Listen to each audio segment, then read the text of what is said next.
All right, and we are live. Hello. Hello, everyone. Welcome to episode 13 of the MTVM podcast. I'm your host, Diego Coya, and today I feel like it's going to be a pretty good episode.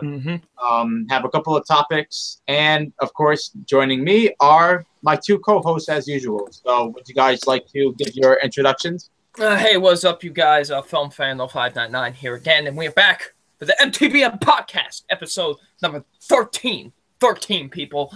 Today should be a pretty exciting episode if you ask me. We got some good topics for all of y'all today. Should be a good time. No alcohol required. Yeah. Low reference. All right. All right. Welcome, everybody, to the 13th episode of the MTVM podcast. Very excited to be doing this. You know, I'm always excited to do this. It's something I look forward to legitimately every week. And, you know, I'm looking forward to, going over my topics today.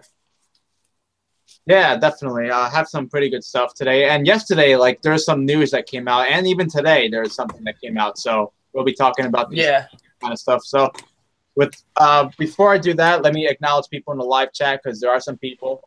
Jerome, Owen Buckner, Danny Russman, Justin Williams, Danny Zygon, CA Cougar, and MC Deadpool. Hello, guys. Thank you, everyone, for watching.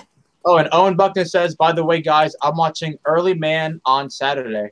Oh, lucky you. So you're seeing it next week. That comes out early. Area, so.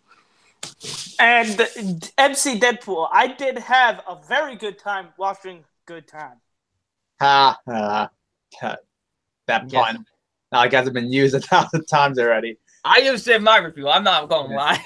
I think a lot of people used that pun so many times. All right. All right, so I have 4 movie topics today. I have some pretty exciting ones. At least I think they are. So without any further ado, let's get started. The first movie topic I have, first of all, I want to give credit to Danny Russman because he sent me this link, and I thought it was interesting, so I wanted to talk about it on this podcast. So this is what he sent me. So the article says, Jordan Peele says, well, let me just say this. Jordan Peele is going to retire from acting. He is not going to be acting anymore. Here's a quote. He says, Daniel Day-Lewis and I are both out. Acting is just nowhere near as fun for me as directing. So, as you guys know, he's now an Oscar-nominated director for his directorial debut, Get Out. And it seems like he's more interested in directing movies than acting. It seems like he has a lot more fun, being behind the camera than, actually being in front of the camera. But that's not really the interesting thing. He says this, because I'm going to, basically read this article. It's not very long. He says, the Emoji Movie actually helped me quit acting. Go! Peele confessed, I was offered the role of Poop. He was saying this in the Beverly Hilton Ballroom. This is true. I would not make this up. And it says here, when Peele's manager told him about the offer, Peele responded, that's fucked up. I'm going to sleep on it. And hold on. No, it gets better. He's like, the next day, Peele said he called his manager back to see, just out of curiosity, what the studio was offering to pay him. But Peele's window for the degrading opportunity had already closed. Here's a quote. My manager said, they've already given it to Sir Patrick Stewart. I was like, fuck this. Yeah, so. Oh, boy. So what really got him to retire is the fact that someone offered him a role in the Emoji Movie. And he was like, what is going on? He was offered the role of Poop. I found it funny when he found out Patrick Stewart got the role. He's like, yo, fuck this shit. I'm like, yeah, fuck this. He's like, what's even going on? But I do like him in the show Key and Peele. I think he's actually pretty funny. And yeah, I mean, he's done some voice acting. I know he Danny Zygon mentions that Captain Underpants. He was the nerd character. Yeah, and I like Justin. I like Jordan Peele a lot, and me too. I am kind of I mean, it is a little sad to see him go as an actor, but if he's going to keep on directing movies, then I'm all in. I think he's coming out with his next movie next year.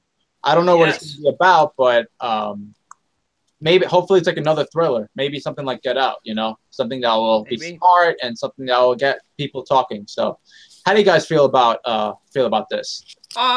You know, like you said, I really like Jordan Peele a lot as an actor. He's very funny, and stuff like that. The reasoning he's retiring from acting is like the funniest thing I think I've heard all fucking year. Yeah. But it's great. But you know, I do think, even though he's only made one movie, I think he is better as a director than he is as an actor.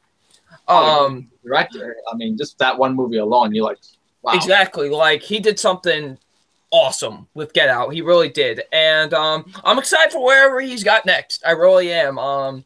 Definitely whatever he's got next will be on my anticipated list for sure. Mm-hmm. Yeah, have any opinion on the matter, Andrew? Yeah, no, I'm sad to see him go in acting. I think it's, you know, pretty ridiculous that the Emoji Movie of all things is the reason. But no, I think his true calling in life is directing and writing, because I mean, he hit a grand slam, more than that, with Get Out. You know, it's easily one of the most important movies of last year, easily one of the best, and you know, I mean, it's his directorial debut. He got an Oscar nomination, and you know how better, like what a better way to start his directing career with it. So I'm excited to see what he could do from here on out. Yeah, absolutely. And I have some people in a live chat. CA Cougar says, "Oh, God damn it, he's so hilarious." Yeah, he's really funny, actually. He's pretty funny. Yeah. MC Deadpool says, "Yeah, thanks, Emoji Movie." Yeah, so you can thank the Emoji Movie for the retirement of Jordan Peele. Yes. The acting.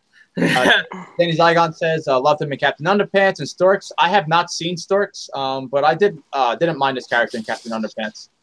Yeah, and I'm glad he turned it down too, MC Deadpool. Good thing he turned down that role. I wouldn't say that would have hurt his career, because I don't even think Patrick Stewart's career is hurt. No, I mean, I don't think it really hurt anybody's career in that movie. But I mean, besides the director. Yeah, I mean, other things hurt TJ Miller's career, but it wasn't the emotion. Have you guys seen Keanu? Yes, no, unfortunately, movie. Yeah, no. Yeah, that's just one I haven't seen. D. Cougar mentioned that. That's actually a pretty funny movie, and I haven't seen it, but it stars both Key and Peele, and it's about a little kitten named Keanu. It's actually really funny. But yes, that is the conclusion of my first topic. Jordan Peele will still direct, but no longer acting. So at least you can watch the reruns of, like, you know, previous episodes of Key and Peele. All right. Yeah. So, and Danny Zygon says, "I haven't seen Get Out either." Danny Zygon, I would highly recommend Get Out. It's an awesome movie. It was my number 6 of last year. It was, I want to say, my number 10. It was my number 8, I believe. Yeah, it's a terrific film. All right, so my second movie topic, is regarding the movie Black Panther. Now, Black Panther will be being released next week in the United States. I don't know if it's out in any other countries as of now, but February 16th, I think it'll mostly be released everywhere. And even though the movie's not out, it's already breaking records in terms of the box office. Last week, they said that it beat Batman v Superman in terms of, like, you know, the pre-selling movie tickets, like people buying the tickets in advance. And today, they're saying it's breaking more records. Like, it's already outpaced Beauty and the Beast and the first Hunger Games movies. You know, both movies that came out in March of their year.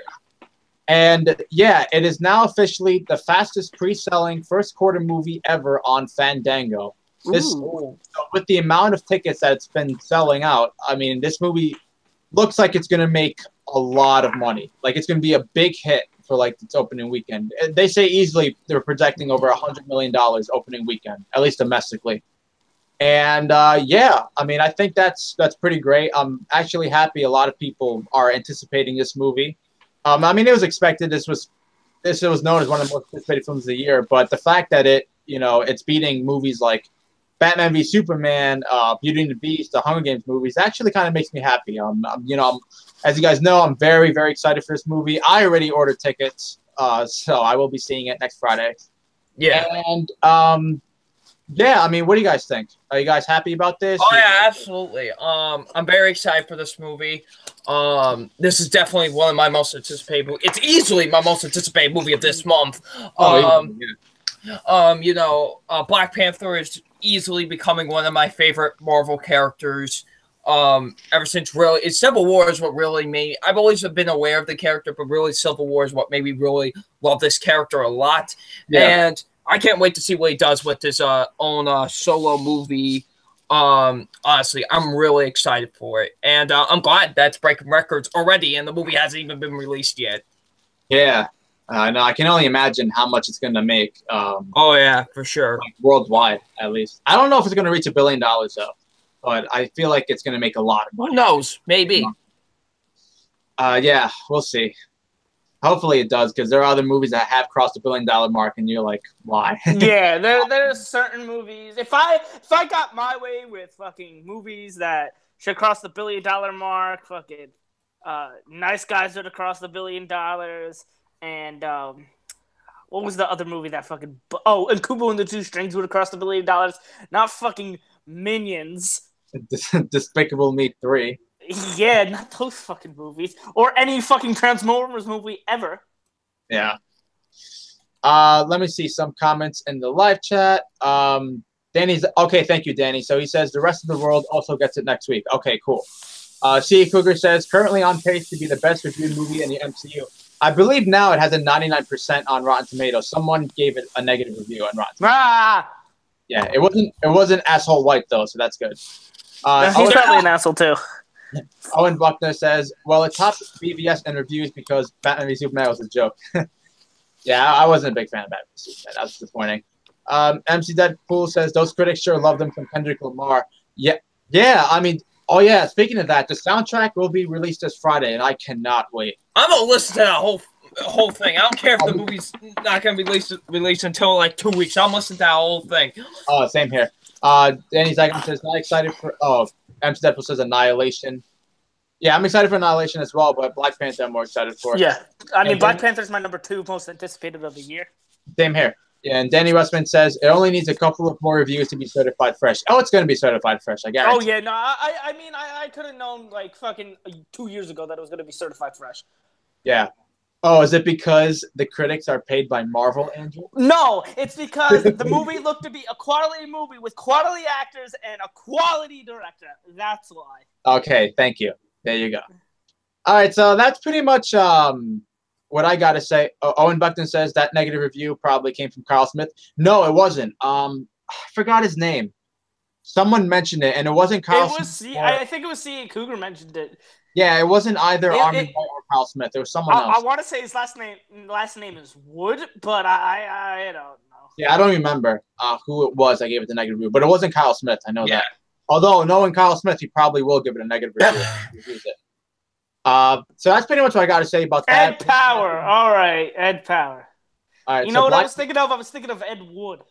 I don't know where that fucking connection came from. So Black Panther is for sure to be the first movie in 2018 that will make a lot of money, which is pretty cool. So hopefully the movie is great. We'll be seeing it next week. All right. Nice. So that's a conclusion of my second topic. My third topic is actually something pretty recent. This was announced yesterday. And this is the Game of Thrones showrunners are writing a new Star Wars film series. So the two creators behind Game of Thrones will be making a new trilogy for Star Wars. Here's a quote from the Lucasfilm president, Kathleen Kennedy. She says, David and Dan are some of the best storytellers working today. Their command of complex characters, depth of story, and richness of mythology will break new ground and boldly push Star Wars in ways I find incredibly exciting. And that's pretty much the gist of it. They didn't say what they were going to do exactly. I think they just did the announcement that they were going to work on new Star Wars movies, and that's pretty much it. My take on it, I'm very excited. Why? Because Game of Thrones is my second favorite show of all time. I think it's one of the best shows ever made. And I think they would be capable of making, a good Star Wars trilogy, or a good Star Wars series. I'd definitely like to see, what they could do in that universe, because there's so much you can do in the Star Wars universe. So Well, I'm really excited. What do you got to say about that, Double Nine?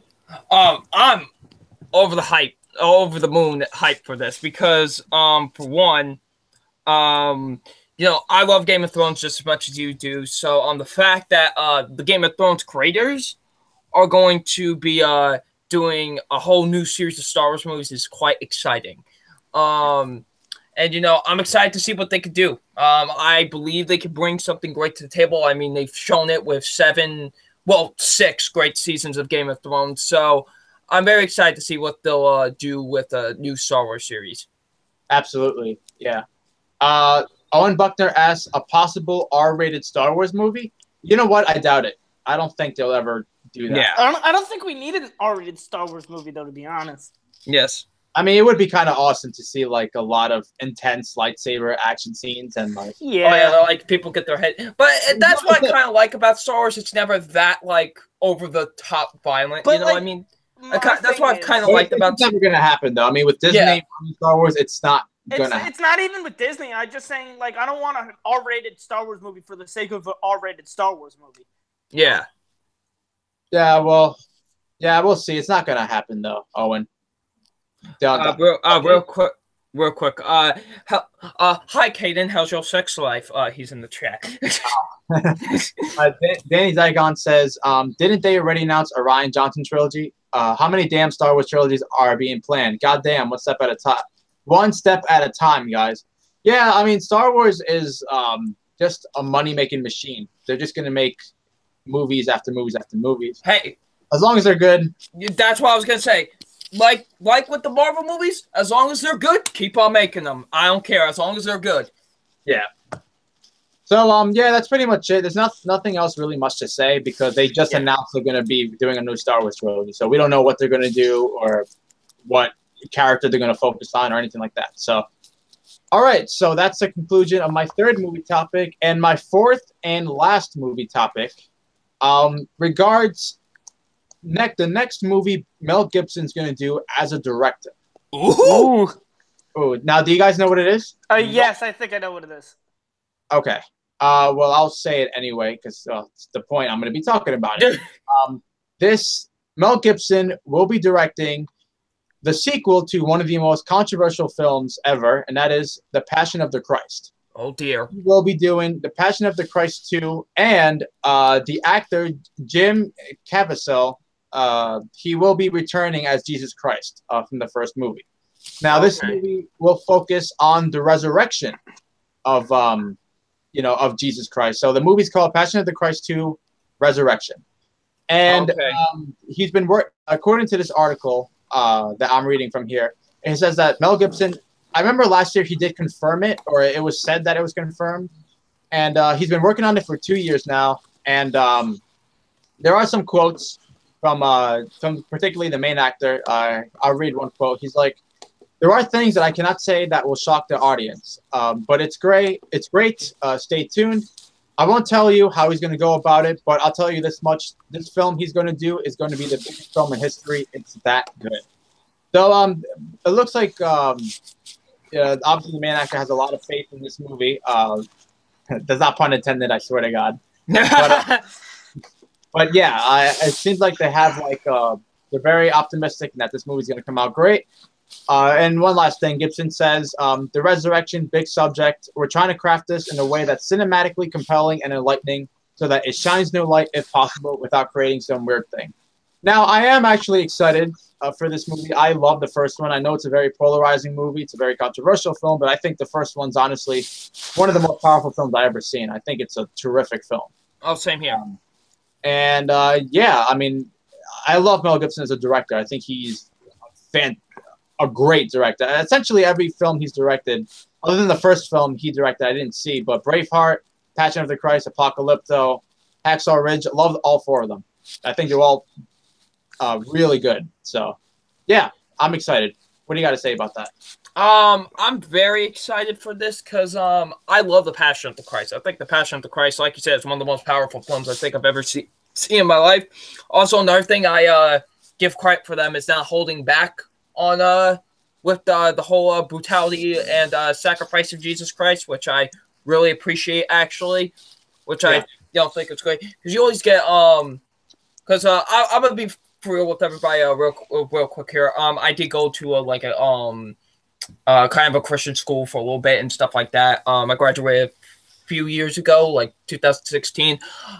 So and we learned all about that and stuff. And they said The Passion of the Christ was a very controversial film, so I checked it out, and I thought it was great. And it was really, I liked how the movie, it's still the best portrayal I think I've seen of the whole story and the whole thing with Jesus Christ. Because what I liked, it wasn't overly over the top like a lot of these Christian movies are. I felt it just was very real and very powerful, and that's what I liked about it a lot. And Mel Gibson did a fantastic job directing it. Although, like, I feel like the reason why it's polarizing, and this is and even in a consensus on RottenTomatoes.com even says that the movie is too graphic for you to grasp the message. But I mean, like, Mel Gibson is known for making movies really realistic, and I mean, it was a graphic thing that happened of Jesus Christ. Like exactly, him was fucking beyond horrible, and Mel Gibson's just portraying that. So I mean, it's not like he's glorifying Jesus Christ's death. I mean, no, this is what fucking happened to him. Yeah. Like, he's not glorifying anything. This is what actually happened to him, unfortunately. So, and I thought the way that they portrayed it on screen was really good, and they did a fantastic job with it. And the actor was brilliant. Oh, he was great. Yeah. So yeah, so I am interested to see how they'll handle the resurrection of Jesus Christ. So that should be quite interesting to see, and hopefully that movie's great too. Yeah, I mean, I have faith. Again, faith. In Mel Gibson as a director. So yes. Owen Buckner says, "Have you seen Apocalypto? That's pretty brutal." Yes, Apocalypto is a very underrated movie. It's awesome, very good movie. I haven't seen it, but I've heard some great things about it. Oh, it's fantastic. It's about the Mayans, like the Mayan civilization, and it's okay. That's another graphic movie too, but it's really, really good. Like the scenes where they're like well, I'm not going to spoil it, but there's one scene in particular that's like, oh my god, it's like really hard to watch. Brutal as hell. C. Cougar says, wow, a sequel seems the first one's great, but it's a one and done for sure. I can understand it being a one and done. I've seen it more than once, and I love it every time I see it. Like, I just think it's a very powerful movie. I actually, when I first heard the news that we were getting a Passion of the Christ sequel, I actually kind of laughed because all I could think about was that Family Guy episode where they were pretty much making fun of the fact that like the Passion of the Christ getting a sequel. It was called. It was like an action movie. It was called like Passion of the Christ 2, Crucify This, or something stupid like that. But that's the first thing. That's legitimately the first thing I thought of. That's funny. Owen Buckner says, Apocalypto has been a favorite of mine for a while. Yeah, I mean, I can understand that. So it's a great movie. I believe it was released in 2006, and that was, if you look at google.com and just type in 2006 movies, you'll see how many fucking great movies came out that year in 2006. Yeah. Like, tons of movies that came out that year. Okay, Sammy's online. Hey, Sammy. He's like, I'm here. MS. I went over some movie topics, Sammy. I only had 4, so I'm literally about to be done, and then it'll be Double Nine's turn. Hello.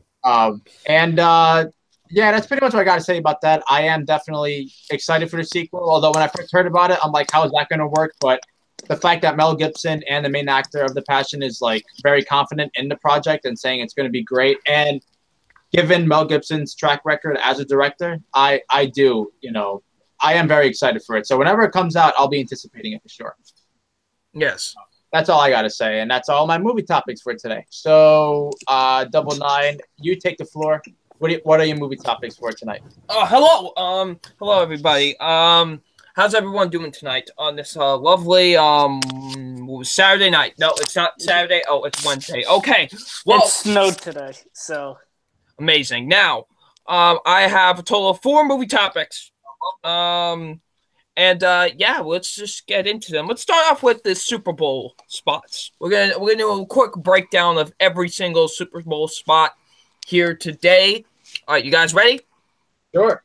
All right, let's do this. All right, first let's start off with the Cloverfield paradox. Now with this one, it's kind of strange. During the game, we heard rumors about the fact that maybe a Cloverfield spot would happen during the Super Bowl, and then we got it. And it was called the Cloverfield Paradox, and it said coming to Netflix tonight after the game.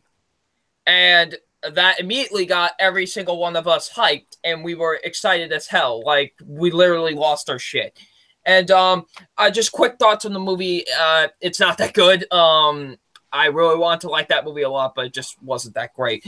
But the spot was cool. I thought how they promoted it and stuff was really awesome too. So there's that. Next up, the solo spot. I'm gonna get more into that a little bit later when I talk about the trailer, but I'll just say this: the spot was really cool and got me excited for what the trailer could have had in store. Next one is the what was it? A Quiet Place.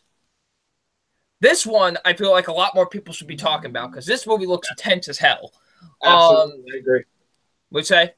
No, I'm saying I agree with you. It looks very intense, and I'm very excited for A Quiet Place. Yeah, the fact that like none of these people can make a single sound, or else these creatures or whatever these things are might like kill them and stuff. That's interesting as hell to me. And apparently, the little girl is apparently actually deaf or mute in like real life. Yeah, so they actually got someone to that's like mute or deaf or both to actually portray that type of person. So that's pretty cool on them for that.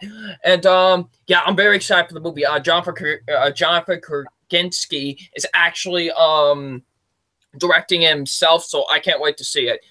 The next one I'm gonna talk about is the what was it? The Mission Impossible Fallout. Yeah, I can't wait for this movie. I love the Mission Impossible franchise. It's definitely probably one of the best action franchises going today. You know, and Christopher McQuarrie's coming back for the sixth one. He did the fifth one, which is one of the best in the series, if you ask me. And I can't wait to see what they have in store for this. Henry Cavill's going to be in it.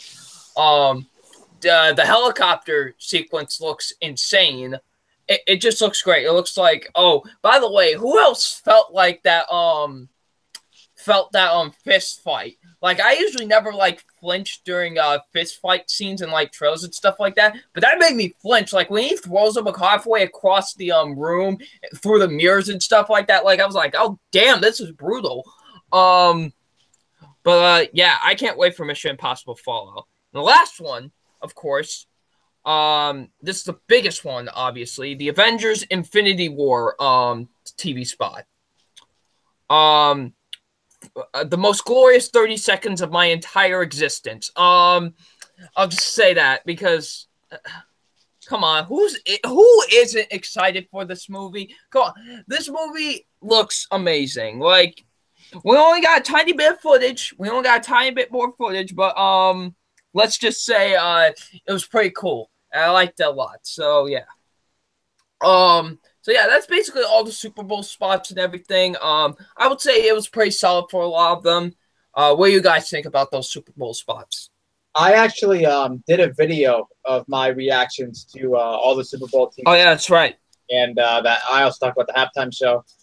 Actually, there was one you were missing. I don't know if you saw it, but what did you think of Red Sparrow? That was all right. Yeah, I thought that was. Oh, what'd you think of the Jurassic World 2 trailer? I thought that one was all right too. Yeah. Okay. All right. Yeah. I mean, I said that I like that trailer more than the first trailer, but even then, I'm not. It's not like one of my most anticipated films of the year. Yeah. But yeah, I'm pretty much on the same boat as you. For me, the best trailer was the Mission Impossible. Thought that was like a fantastic trailer. Yeah, so. In terms of trailers, yeah, that was the best one for me. As much as I thought the Infinity War, I felt like just Mission Impossible had more to offer because I actually had a trailer with it too. But yeah, that movie just looks badass. So I can't wait. Yeah. I found my hat. I was looking for it before the podcast, and it was under the table the whole time. Dumbass. No, I'm kidding. Andrew, what do you think about these Super Bowl spots? I mean, none of them truly impressed me, other than the Infinity War. It's the only ones that I truly like impressed me and got me like excited were the Quiet Place one, the Infinity War one, and the Mission Impossible one. Yeah. You know, yes, I found the hat. The best one of the night for me was obviously the Mission Impossible, for me at least. Yeah, I mean, the Red Sparrow looks. I mean, Jurassic World, Fallen Kingdom looks fine. I mean, nothing other than that. You know. Yeah. All right, so next topic I got. Now, this was the only one I wanted to go in depth with because, I'm a Star Wars fanatic, so we have to go in depth with this one. And that is the Solo: A Star Wars Story teaser. We're going to be doing that, discussing that. Now, there's been meme for months that there has not been footage of this movie, like, at all. But we finally got our first look at it, and I cannot wait for Lando: A Star Wars Story. That's going to be amazing. I can't wait for that. Oh man, but no, seriously. This actually does look really, really cool. I am very excited for it. I was always excited for it, even though I heard the production and the issues and stuff like that. But I think this movie could be really fun. Honestly, I honestly God think this movie could be really fun. I like the trailer a lot. I forgot who's the lead actor's name that's playing Han Solo, but I think Alden Ehrenreich or something like that. Yeah, Alden Ehrenreich. It's like something like that. I think he could do a pretty good job. Sure, it's gonna be hard to fill Harrison Ford's shoes, but I think he could do a pretty good job as a character. I feel like we should all just give him a chance. Instead of just going on and just hating him just because he isn't Harrison Ford. So, I can't wait to see what he does as the character. But the guy I'm looking forward to the most is my boy Donald Glover, a.k.a. Childish Gambino, as, Lando Calrissian. I can't wait for this. I can't wait to see him as, Lando Calrissian. It's like the best casting of all time. Honestly, it really truly is, and I can't wait to see what they're gonna do with him as a character and stuff like that. I can't wait to see them explore Han and Chewie's friendship and stuff like that. It's gonna be. I hope it's cool, and I'm really excited for it. I thought the trailer was pretty cool. What about you, Diego? It's not that I think it looks bad, but I feel like I should be way more excited for this movie. The trailer was cool. I actually stated before that it kind of gave me a vibe of Rogue One, which isn't really a bad thing, but I'm like one of the few people who only liked Rogue One. I wasn't like in love with it. So yeah, I mean, I'm hoping this movie's great, but I'm like 50-50 on it because of all the production issues it's been having. And yeah, the trailer looks cool, but it didn't like make me say I want to see this movie like tomorrow. Yeah. That's pretty much my thoughts. It looks cool, but I'm not like super hyped for it, nor am I dreading it. Okay. What about you, Andrew? I'm kind of in the same boat as Diego, but I enjoyed the trailer, but like it still didn't get me like, oh my god, I need this now. Yeah. I mean, I think a lot of that has to do with maybe the production issues that it has. I agree with Diego. It does kind of give off a Rogue One vibe, which I also only liked it. I didn't think it was. It's most certainly not the second best Star Wars movie, and I know, right? And I certainly don't think it's better than The Force Awakens. I had a lot more fun with Force Awakens, so yeah. Mm-hmm. So I'm hoping it really exceeds my expectations. What do you guys think of this? Owen Buckner in the live chat says it looks like the Star Wars version of Guardians of the Galaxy. Do you guys agree with that? Not really, but I can see why he would think that. Yeah, same here. I don't really see it myself, but hey, more power to you.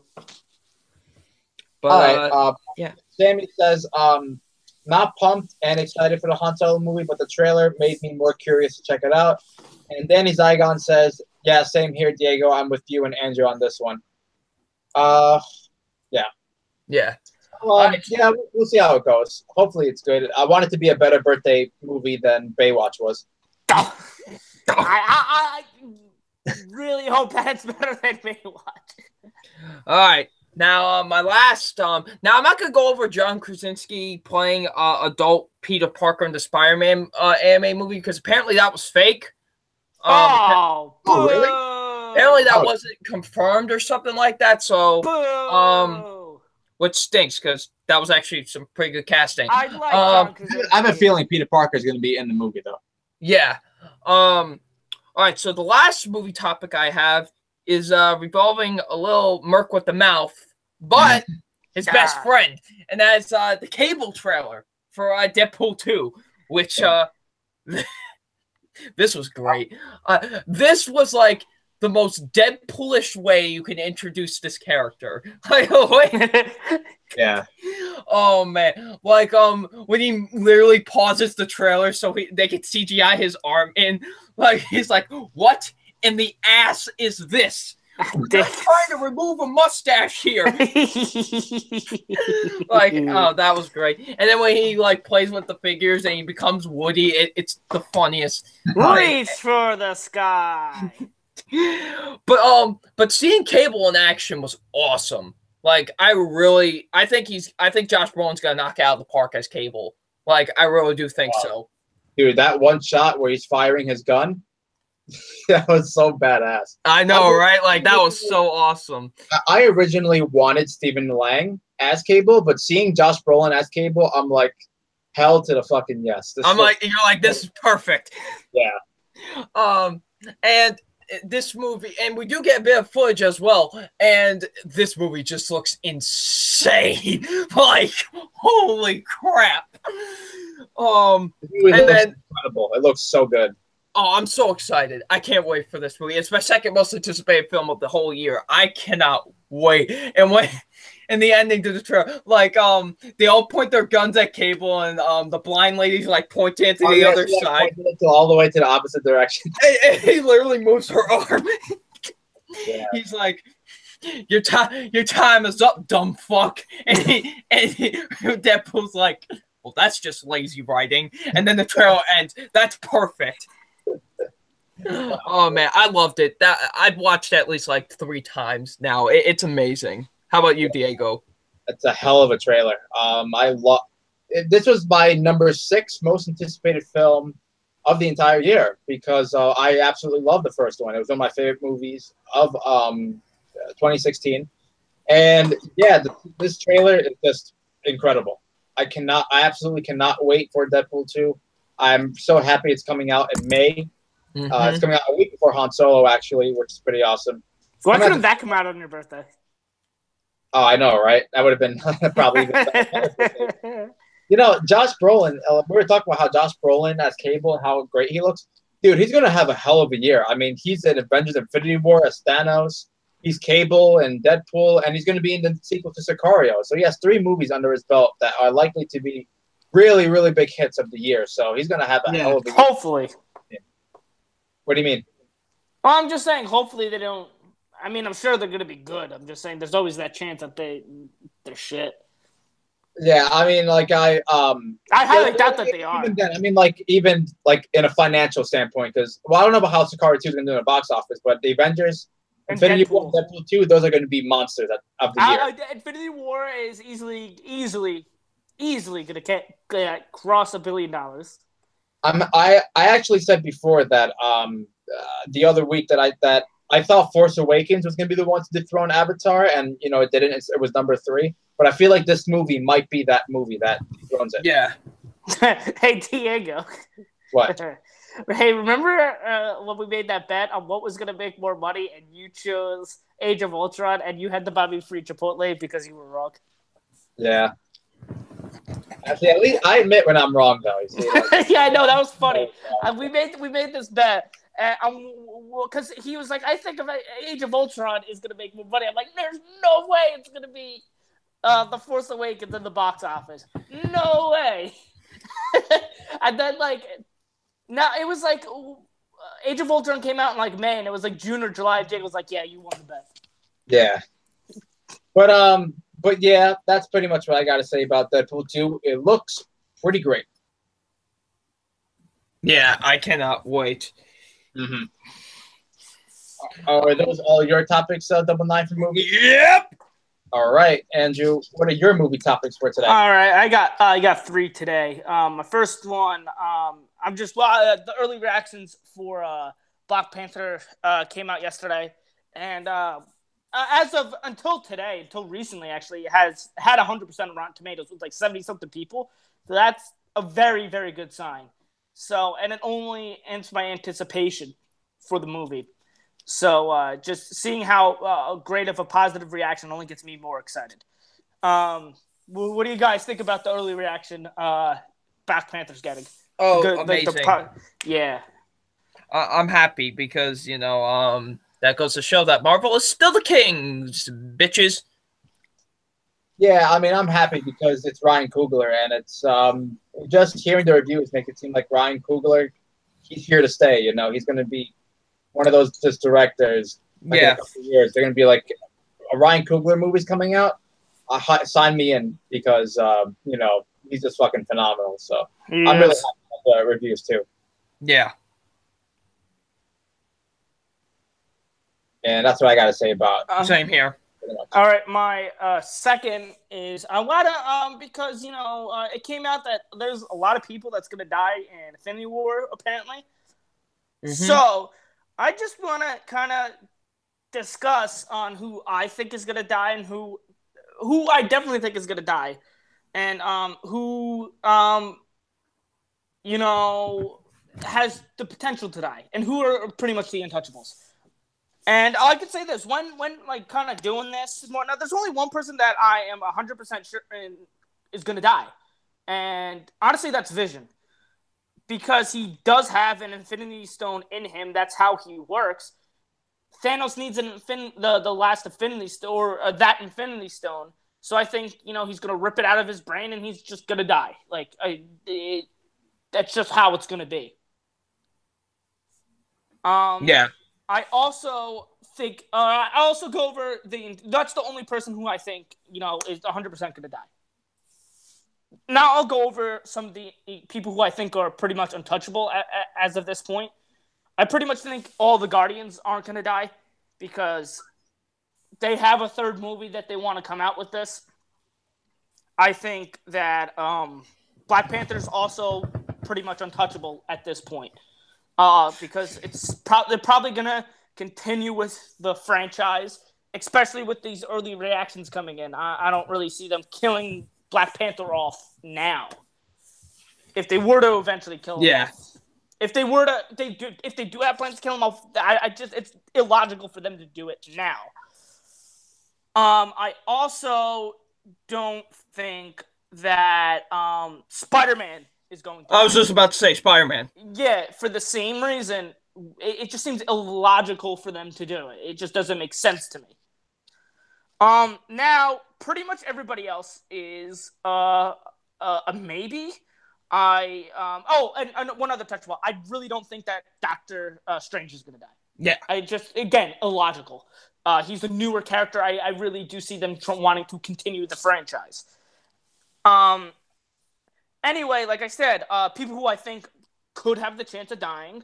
I really don't think any of the minor-ish characters, the individual movies are going to die either. They could, but I'm more talking about the important ones. Yeah. I think that out of the maybes, either there's 2 big things. I think Pepper Potts has a very good chance of dying. Okay. I'm not saying she's 100% guaranteed, but I'm going to put her in the same category, not really in the same category as Vision, because I 100% think Vision is going to die, but I think there's a better chance that she dies than survives. Now, and these people are kind of 50-50. I think that either War Machine is going to die or Falcon. I think if War Machine dies, Falcon isn't going to die, and vice versa. Yeah, that's also, what I see.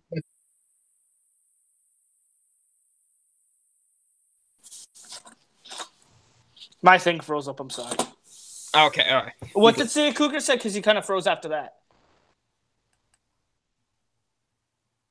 I said, what did? Difficulties. Oh, Andrew, you there? Yeah, I'm here. Oh, okay, all right. Yeah, I wasn't sure. Wait, what about Double Nine? Double Nine, you there? Hello, everyone. Okay, all right. So, continue on, Andrew. What did Sea Cougar say? Oh no, he said War Machine or Falcon could die. He said the same thing. I also think that again, Scarlet Witch has also a pretty solid chance of dying, and Winter Soldier, only because I feel like they're expendable characters. I think that they don't have their own franchise to worry about, and they're just people that we kind of care about that will just make for an emotional death. So if they want to kill somebody off, I'm not saying that they're not important, but they're just more important people than them. So if they were to kill off, two people, those two are also people that I think that are going to die. I think there's also a very good chance Hawkeye dies because, again, I legit thought he was going to die in Age of Ultron, but that wasn't the case. But I do think there's a good chance he dies. Again, not 100% sure. But Hawkeye does have a good chance, only for the simple fact, he doesn't have a franchise, and if they were going to, kill somebody off for just kind of emotional punch, it would be him. Mm-hmm. I also, now these are two people that I would be kind of surprised if they died, but I'm not ruling out that they're going to die, and that's Thor and Hulk, only because I feel like kind of there's. Oh, and I'll throw Loki in this category. I feel like their stories have kind of been complete, but I don't know if they were going to continue their stories. So they could die, they could not. I would really love to see a Planet Hulk type of movie, or at least see a Red Hulk show up in a movie. I really love Red Hulk, and I would love to see him show up. Thunderbolt Ross has already been established as a character, so we already know that Thunderbolt Ross is in this universe. Just make him turn into the Red Hulk. Anyway, I'm looking at the list of characters. Black Widow, I don't know exactly sure. Again, it's one of the ones where I don't know. I don't think she'll die, but I'm not going to rule it out. And same thing with Ant-Man. Hasn't it been reported that Ant-Man and the Wasp is taking place before Infinity War? All right. So, okay. So this brings me to my next point. I'm not ruling it out for that reason because, even though Ant-Man and the Wasp comes out after Infinity War, Ant-Man could very well die in this movie. The other movie will make sense. There won't be any continuity errors there, hopefully. But again, it's one of the ones where I'm leaning more towards he's not going to die because they could want to continue the franchise, but I'm not ruling it out. Now, the final two I'm going to discuss because I think, again, like with War Machine and Falcon, I think 100% one of these people has to die. I'm just not sure one of these people.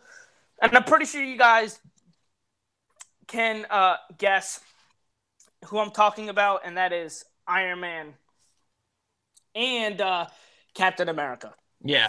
I think I'll say this. By the end of the second or the final Avengers movie, whatever they're calling it, it's still unnamed.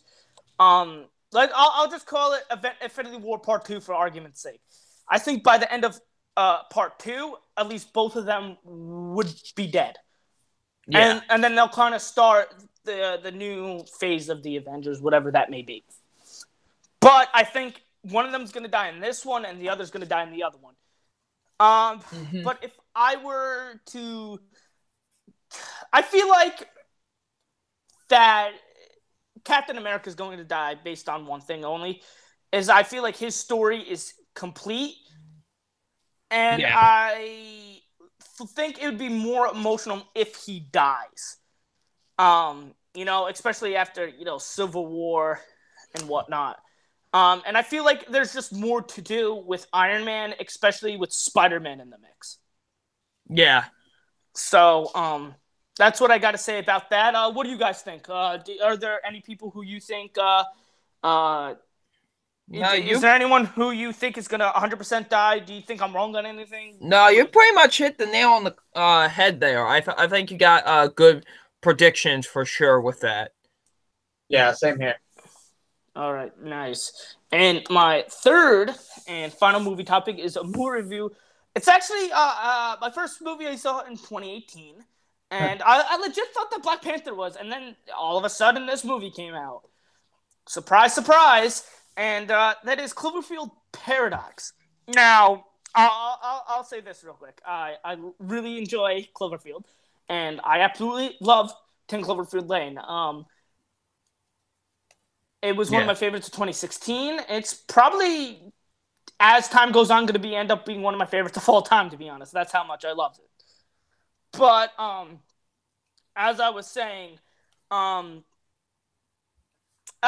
was first of all, God Particle is way better of a movie title. I know me and Diego were discussing that yesterday. Yes. Yeah, God Particle is way better of a title, but I mean, Cloverfield Paradox isn't. Anyway, initially when I saw this movie, I was like, "Oh, this isn't as bad." And then the more I kind of thought about it, and the more it kind of sat with me, it kind of downgraded. Initially, I had it at a 7 and 10, and I will reveal what my final grade is. But I will say this: the first 30 minutes to like 45 minutes for me were highly entertaining, and I was very highly entertained by it. But pretty much after that, the pacing goes to shit. The pacing becomes very off. It becomes very bland and dull and boring. And after that, like 45-minute mark-ish, I don't know exactly what the time code is. But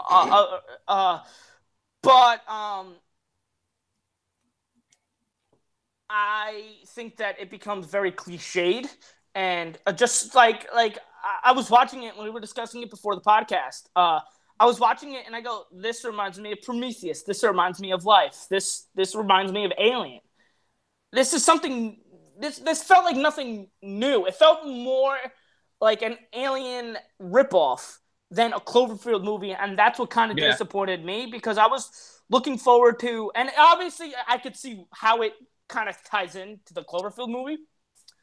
But it felt like, very formulaic. It felt very it felt very formulaic. It felt very, it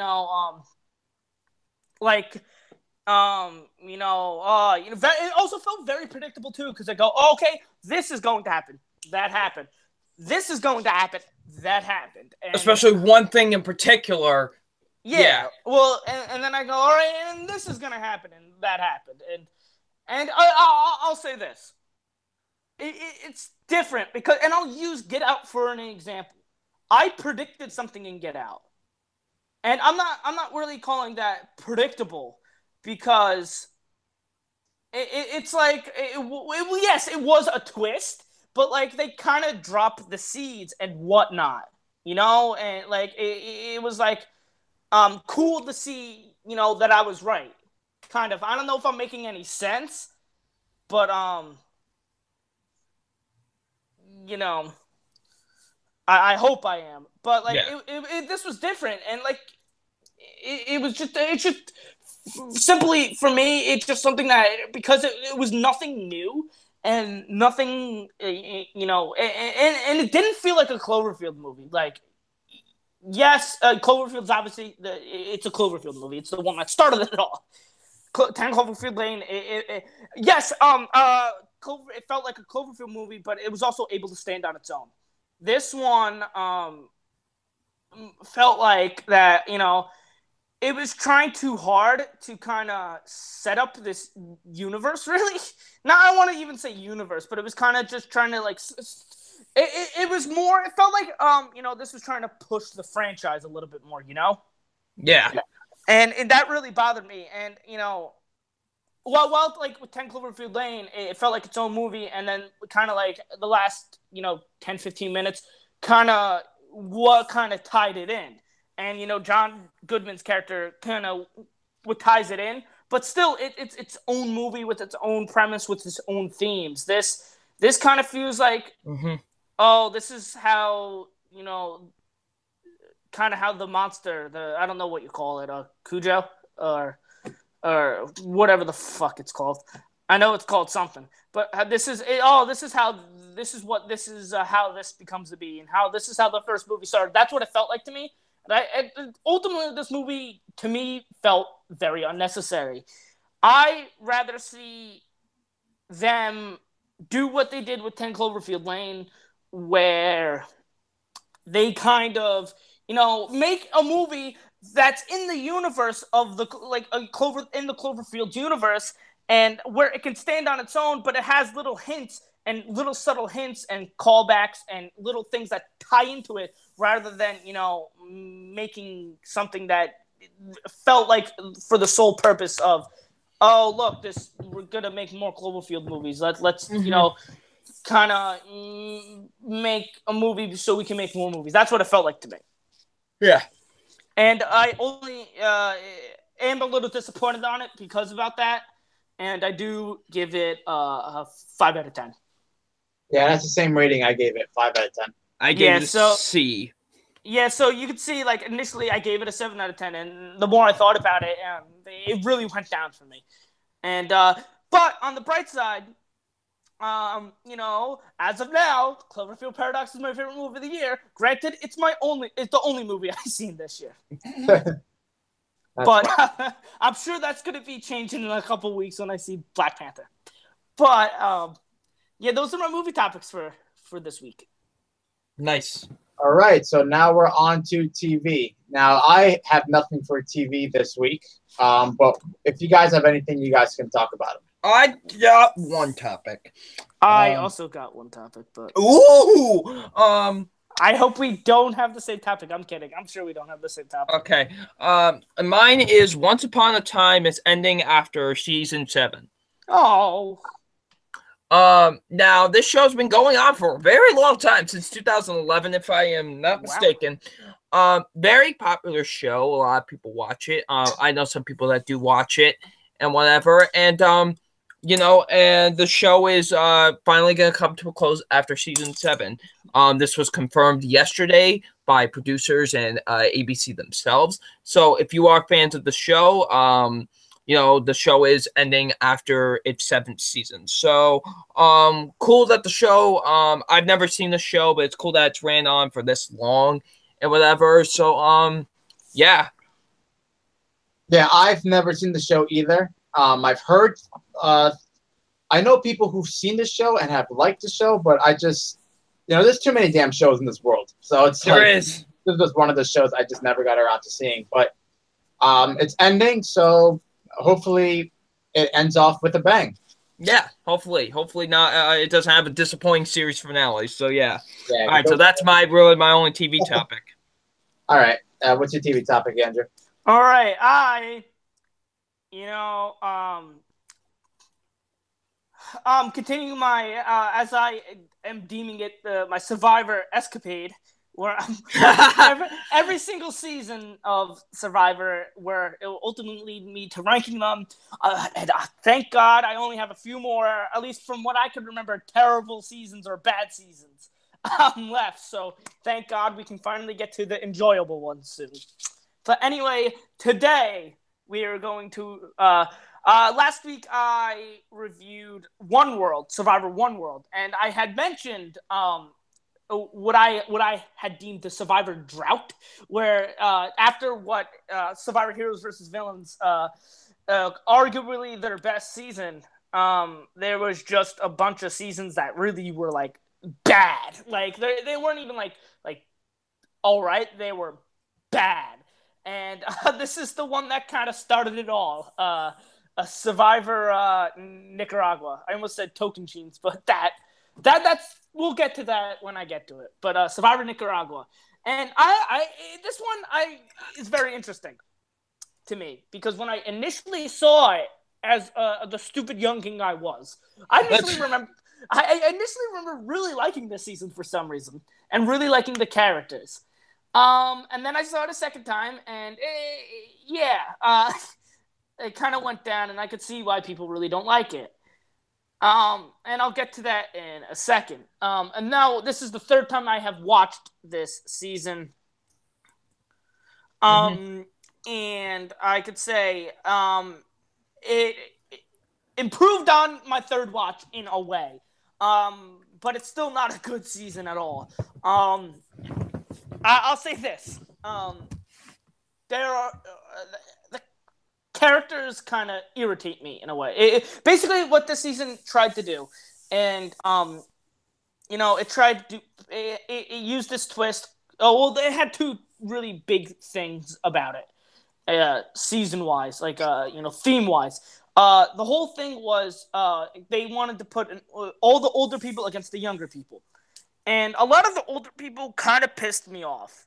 And I don't know if that's because they got a lot of didn't get a lot of screen time, but there was a lot of characters that kind of pissed me off. And I'll get to that in a second. And there's one that I think there's two that really are pretty positive for me. For those who watch football, also Jimmy Johnson was on this season. For those who don't know, Jimmy Johnson is a famous football coach. He coached the Dallas Cowboys and the Miami Dolphins, and he won 2 Super Bowls. And he's a pretty good coach and whatnot. But it also had what I consider, I talked about Redemption Island being a pretty bad twist, but this makes Redemption Island seem like a good twist. That is the Medallion of Power.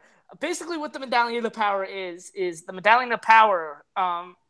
You can use it, and you get an advantage in the challenge, but you have to give it off to the next tribe. It was kind of stupid. It really, really served no purpose. The only reason the older tribe won their one challenge was because they used it and whatnot. Other than that, they got demolished, really.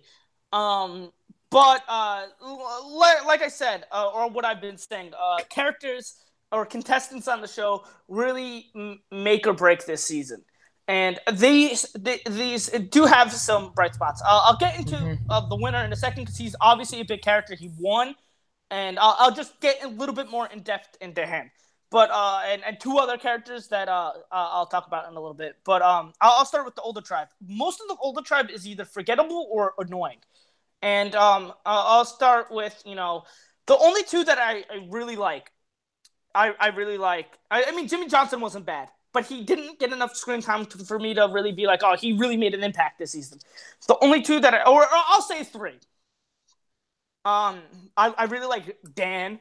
He just didn't give a shit, and he was pretty funny, at least in my eyes. I really liked Holly. I thought, just seeing her transformation, how she wanted to quit on day 5, and seeing, how she made it to day 38 was pretty amazing. And I really liked Marty because, he obviously was a smart guy and knew how to play the game. Obviously, it didn't work out for him this time. I would like to see him return. But there is one, and I've actually read a lot about this recently. To kind of, discuss this.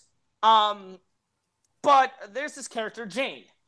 And she is a very older woman, and she came, and at least my first 2 times watching her. I really enjoyed her. I thought she was one of the best of the season because, she was kooky, funny, kind of sassy, a badass and whatnot. But I read some things on Reddit actually, that and a lot of people hate her. So I was curious to why people hated her so much. So I kind of did some research, and after I read that, I could see where they're coming from, and I definitely saw it. And there's a couple things that portray this in the show, and basically why people don't like her as much is because she was vindictive and bitter, and she was portrayed as, or tried to be portrayed as the good underdog, and I could see why. Basically, and Diego's gonna really like this. I read this very, very interesting piece, and it was actually pretty well written, and was actually a pretty good read on the edit of Jane. And it compared to, okay, so there's one character in a different season in Survivor Gabon called Ken, and this guy says how he got the Walter White edit, where it shows him being good, and he ends up turning out being evil. I'll go more into depth with that guy when I do Survivor Gabon. But Jane, he says, got the Gus Fring edit, where she always was capable of doing the stuff that he did, but she wasn't as bad as the beginning as she turned out to be at the end. So that was very interesting to read. So I really don't like Jane as much as I used to. I still don't hate her, but I could definitely see why people don't like her. I could definitely see why people do like her. Now, the younger tribe. Standouts for me are obviously Brenda and Chase to an extent, and Fabio, who ended up being the winner. And I'll get more in depth about him a little bit, like as I said, because yeah. But there are two characters in particular that Purple Kelly I can't really not stand because she didn't get any screen time for the whole season. So how can I hate people? How I don't see as much. But there's one character who just infuriated me, and after what she did at the end or towards the end really pissed me off, and that's Nyanka. She just had a bitchy attitude for no fucking reason, and she had some sort of self-entitlement that, just really pissed me off. She thought she was the best in the game, and she thought she was going to win. But, she wasn't, because she legitimately pissed everybody off, and she had a nasty attitude the whole way through. Mm-hmm. And what happened was, what's so infamous in the season is that Purple Kelly and Nyanka quit at the same time, 11 days before the game ended, which is insane. One, if you're that close, why would you quit? Second of all, just suck it up, man. That's all I gotta say. Why'd you come out here? If it's not what you thought it was gonna be, that's your fault. And they actually caused the rules to change because they ended up quitting in the jury phase and ended up getting on the jury and whatnot. And they actually changed the rules that if you quit during the jury phase, you won't be a juror. Which I 100% agree with. Quitters should not get that distinction. And also, before I forget, I also really liked Benry. I thought Benry was pretty cool. Sash was all right, but I don't really give a shit about Sash. But Fabio is considered one of the worst winners, if not the worst winner, because pretty much he lucked his way to the end, winning 3. But I noticed this time he had a pretty solid social game, and he I'll ask you two this, because as someone pretty much on the outside looking in, would you rather vote somebody to win $1 million or someone that's likable, or really but played kind of like an under the radar game, or would you rather vote for someone who was very aggressive but pissed a lot of people off, or pissed you off? The first one you said. Oh yeah, that's pretty much how Fabio won, and I agree the same way. And I'll say this: I don't think any winner is undeserving in that. Mm-hmm. In that, I think there's a reason why they made it to the end. There's a reason why they won.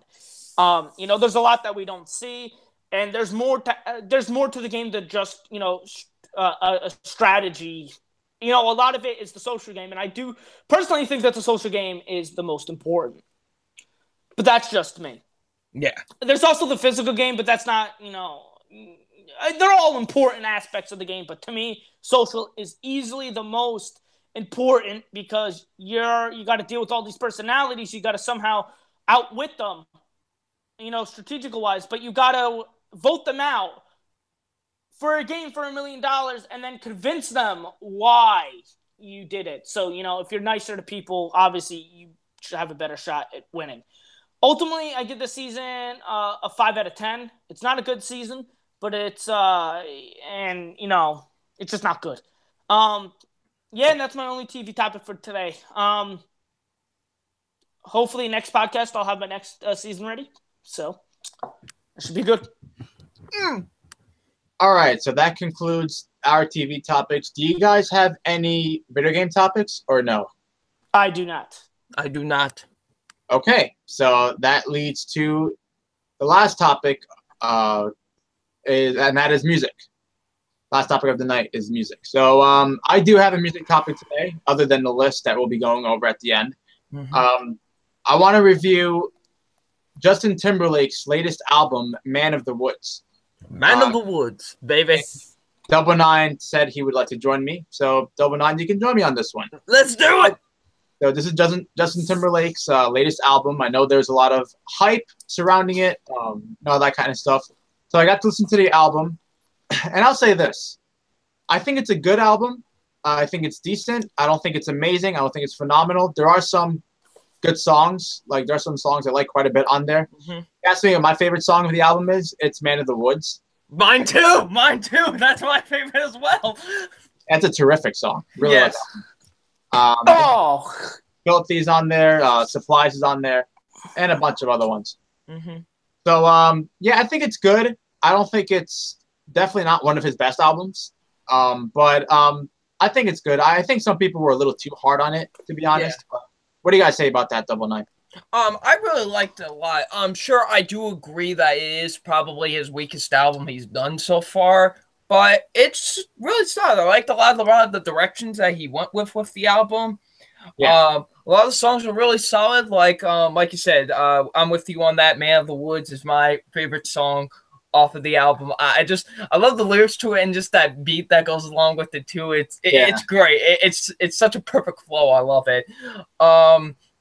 Of course, like Filthy. Sauce is another one that I've been That's a good one too, yeah. I've been just jamming out to lately. That's a great one.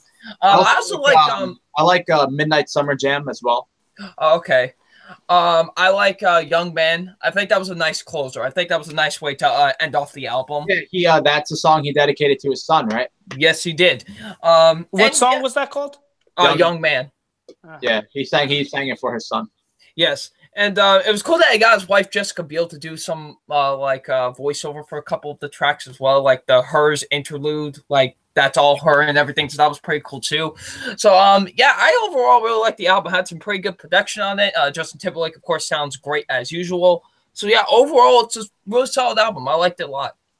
Yeah, same. I think it's a pretty good album. I definitely don't think it's like one of the worst. A lot of people are saying it was awful. I know, right? Like, yeah. Some people just over-exaggerate the fuck. Some people are just being too harsh on him in general, honestly, as of late. I don't know why. Yeah. I guess when you're very successful, people are just going to try to bring you down. I guess so. All right. So, no yeah. wonder I have so many haters. Yeah. I'm one of your haters, too. So. Good. Same here. All right. All right. So now we're on to... Oh, do you have any... I do have one... Oh yeah, you have one, Double Nine. Yeah, I do have one music topic. Love is in the air, folks. Valentine's Day is in 1 week. Yeah. And I've got a very interesting topic for this. I've got 5 romantic songs and 5 not so romantic songs for Valentine's Day. Oh boy. All right. So this shall be great. So I'm gonna start off with the not so romantic songs for Valentine's Day. So here we go. You guys ready for this? Sure. All right, let's do it. So coming at number 5, I have "You're Beautiful" by James Blunt. And this is the ones that are not romantic, right? Yes, this is the not so romantic song. Because I got kind of confused. I'll be like, "You're beautiful." That sounds like a romantic song. Okay. Now, some people, like you said, might be confused. Like, oh, that sounds very romantic, and some people do think this is a romantic song when it really isn't. Yeah, I gotta listen to it then. It's not a romantic song at all. Like, if you actually delve deep into, because I could see why someone would get confused because the melody to it, the chorus to it. But if you really dig down into what the song is actually about, it's about how he's stalking his ex-girlfriend and how he's very angry at the fact that she's with someone else. It's a great song. I love it a lot. It's really fantastic. Oh yeah, it's a terrific song. So it's really like in the music video at the end, he actually he jumps in the water, presumably killing himself. Yes, because at the end of the song, he's like, well, I'm never going to be with her, so I guess I'm done, so, yeah. And it's very depressing, too, because even though, I find this to be very angry, like, love song, even though, he doesn't shout or scream, but the way that he presents it in the lyrics and the way that he is speaking about it, he sounds very angry and stuff like that, so... Yeah, I do think it's a great song, but however, it is not romantic in the slightest. I think a lot of people should stop thinking this is a romantic song because it's not. So, all right, now my number 4. Coming at number 4 is "Creep" by Radiohead. Oh, yeah. Yeah, that's another really excellent song, but yes, it's definitely not romantic at all. Yeah, kind of like similar to the last one. This is about how because this is actually based on something with Tom York, the lead singer, about a girl that he was infatuated with for a while, and he kind of was being a little bit stalkerish. He even admitted it. And it kind of describes that in this song, how he was and everything. And of course, you got one of the most iconic guitar riffs of all time when they do that. Like it's fantastic. It's a really great song. But however, yeah, this is definitely not a song you want to play to your lover on Valentine's Day. Nope, not like at all. If someone did that, actually. That'd be hilarious. And yeah, I really love this song a lot. It's definitely one of Radiohead's best. But like I said, not in the slightest romantic. So that's why it is on this list. Number 3. I Hate Everything About You by 3 Days Grace. That's an awesome song. I love that song. Yes. The title's pretty self-explanatory. Yeah. This song, the lead singer describes about how he just hated everything, like how he felt kind of like they were both in a toxic relationship with each other, and they just hated each other in a way. And basically, that's what he's describing in the song. Like, I really love it a lot, like that opening of dum, dum, dum, dum, dum, dum, dum, and then everything that kind of leads up the heavy bass line with it. It's a really great song. Like, I really love the chorus to it. But, like, do you want to really put on this song when, like, you're going out on a date with the woman that you love on Valentine's Day and really want to blast this song? No, no, not at all. Especially with stuff like, I hate everything up. But, like, do you really want to play that during Valentine's Day? No, not at all. So, yeah, that's why I Hate Everything About You by 3 Days Grace comes in as my number 3 from this one. Number 2, I Don't Love You by My Chemical Romance. Okay, yeah, I don't think I've heard of that one. Okay. This is a fantastic song by My Chemical Romance. Very emotional too. But kind of similar to I Hate Everything About You. It's about how these two in a certain relationship it's kind of toxic, and they don't really feel like they love each other anymore. The love is not there as it once was. And that's something you want to feel during Valentine's Day. Like, do you really want to feel that way during Valentine's Day? No, like, not at all. Like, and especially how kind of depressing it sounds as well during the music and whatever. Like, it's a great song. I love it a lot, but not something you want to play during Valentine's Day, like, at all. So, yeah, my number 2 is I Don't Love You by My Chemical Romance. Now, number 1. The number 1 not so romantic song to play during Valentine's Day is Closer by 9 Inch Nails. I feel like if anybody knows this song, I feel like I shouldn't even have to explain how this is not romantic. Now, I make a joke that this is my favorite romantic song of all time as like a joke, and that this is a song you should play every Valentine's Day as like a joke. Because just in case if people are clueless and have no idea what this song is, this song is very, very, very disturbing. Actually, it's very graphic about sex. Basically, the chorus, the infamous chorus of the song is "I want to fuck you like an animal. I want to feel you from the inside." Like, and just the opening where he's like, "I want to violate you. I want to penetrate." Like, it's very disturbing. Like, it's very disturbing, and certainly something. I mean, if you want to get kinky in the bedroom, sure, play it. But, like, other than that, why would you want to play this during Valentine's Day? It will just make the night terrible. So yeah, that's my not so romantic songs for Valentine's Day. Yeah, so I'm trying to avoid playing those songs at all costs for Valentine's Day. Now, for the songs you should play during Valentine's Day, here are 5 romantic songs for Valentine's Day. Number 5 is 2,000 Light Years Away by Green Day. Okay. I can. What'd you say? No, I'm saying I get that. I understand it. Yeah. This song is really amazing song. Personally, a song that hits for me. Honestly. And it's a great one. Like Billy Joel wrote this for his then girlfriend, now wife, Andrea, because she was from Minnesota and he was from California, and he wrote this about her and how distance away, how like it kind of necessary, how he loved her no matter what, how far away from him that she was. And it's really great. Like I love a lot of the lyrics to it. It's very nice. It's very great. Like the guitar riff is fantastic. Has a nice little punk feel to it. But it's great. And it's really romantic as well. Especially, I feel like this song works more nowadays than it did back then, considering some people are in long distance relationships and stuff like that. So I find it a little bit more relatable with this song nowadays than it was more back then. So yeah, it's definitely one of my favorite Green Day songs, and like I said, a song that personally hits for me. So it's really great. Definitely a fantastic song, and definitely a song you should honestly play during Valentine's Day, especially if you're in a long distance relationship. It's like perfect for that. So that's my number 5, 2,000 Light Years Away by Green Day. Number 4, Take On Me by IHA. I love the song. Yeah, that's a terrific. Man, like who doesn't love Take On Me? Come on, Take On Me is an amazing romantic song. And South Park uses that song pretty. Really hilarious when they use it. Oh man, I love it when they use that song. It's great. But it's a really amazing song. Of course, that iconic beat of